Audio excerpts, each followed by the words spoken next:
Since the dawn of civilization, the powerful have conspired to twist the course of history to suit their own designs. Like puppeteers, a few shadowy figures could still be pulling the strings of destiny for billions. Those who cry conspiracy are usually mocked at, for sometimes the truth is so obvious it goes unnoticed.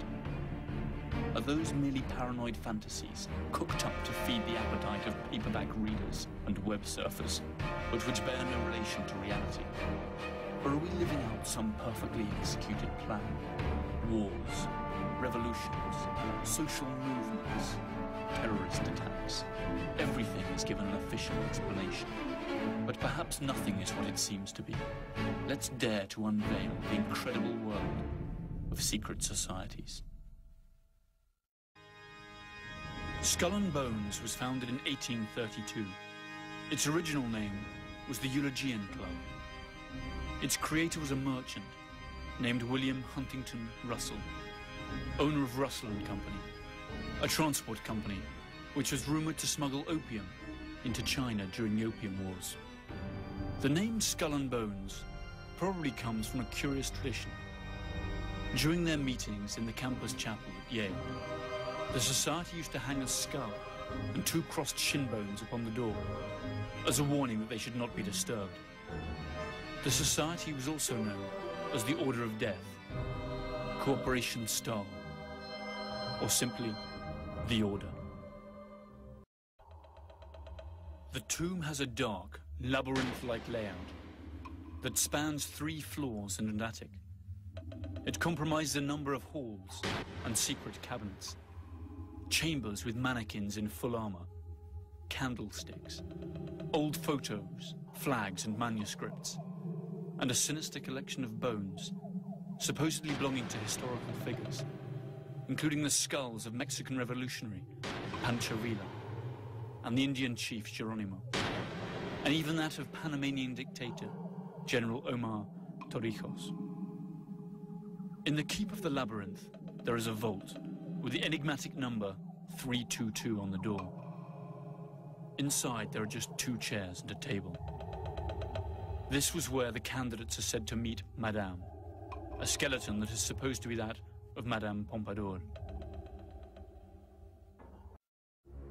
Critics of Skull and Bones insist that the society is not originally American, but rather an offshoot of some German right-wing order. This could well be true. Its founder, William Russell, did indeed live for some time in Germany before attending to his senior year at Yale. And it was actually on returning to the USA that he established the fraternity. Always according to its critics, the number 322, the Order's identifying number, hides a coded message. The 32 represents the year of its foundation, 1832. And the additional 2 stands for the fact that it's the 2nd chapter within an international order. Alexandra Robbins, a Yale graduate and author of a book on the subject, stated that the society owns a valuable collection of Nazi objects and memorabilia, and eats its dinners off Hitler's private silver service. A large part of their liturgy is written in German. Who was the fool? Who was the wise man, beggar or king?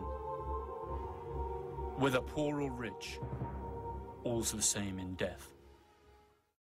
She was part of a team that successfully recorded part of the initiation ceremony that takes place in the tomb's courtyard. And what did you hear? What was it you know? You managed to get this unique it was disgusting. It was gross. I mean, they were pretending to murder people. And what was the tone of it, though? Was it jokey or was it quite... No, it wasn't jokey at all. It was sick. It's about the only way I can describe it. It was sick.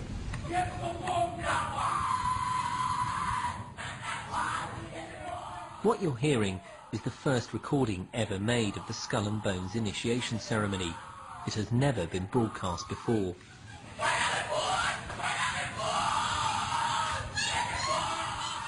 15 new members of the club are being introduced into the macabre rituals of Skull and Bones by the senior students who are about to graduate. The club has what some might see as a strange fascination with death, skulls and bones.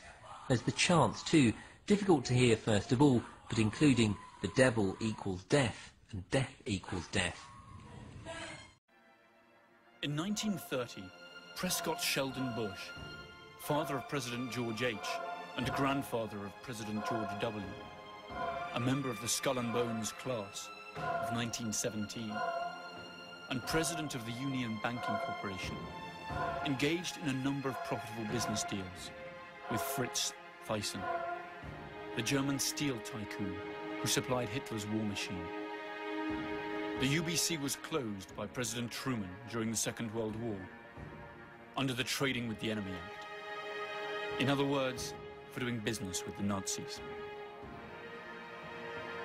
Skull and Bones membership certainly has its privileges. At least 3 American presidents were or are Bonesmen. George W. Bush, his father George H. Bush, and William Taft. The proposition that this small club of the well-to-do pulls the strings of American power, and through it those of the whole world, by placing its associates in key power positions, is supported by substantial evidence. The elections of 2004 saw the almost impossible come true. Both the Republican candidate George W. Bush and his Democrat rival John F. Kerry were members of Skull and Bones. That's to say, prior to running as representatives of parties that supposedly propound opposite political visions, they had both sworn allegiance to the same mysterious principles. And what's worse, they share secrets that are not known to their own constituents. By the end of the 1980s, the scandal concerning the Bank of Commerce and Credit International was making the headlines. The BCCI was accused of laundering drug money and financing terrorist operations.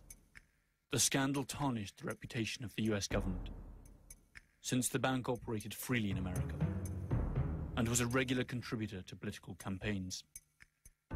The administration of Bonesman George H. Bush blocked the investigation, which had in any case been entrusted to a Senate commission chaired by Bonesman John Kerry.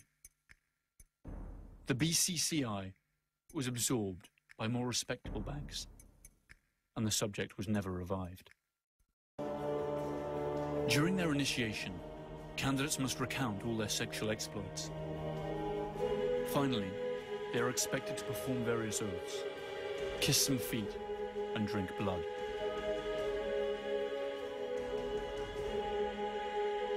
They then have to lie naked in a coffin, and, after masturbating in full view of the others, swear to never reveal their membership of the order. The candidates are then introduced to their future companions, who wear masks for the occasion. Uncle Toby, the Knights, the Small Devil, Don Quixote, and the Pope. Their ceremony ends with a grand party that lasts for hours.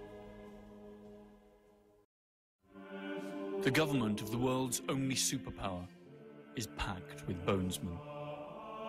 George W. Bush named 11 Bonesman officials in his first government. Add to this various senators, congressmen, and chief justices, directors of the CIA, the Federal Reserve, and directors of banks such as J.P. Morgan Chase and Morgan Stanley Dean Witter. The American media is little different.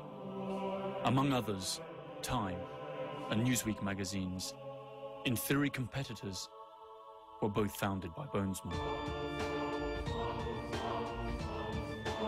The oldest and most influential families also belong to this select club.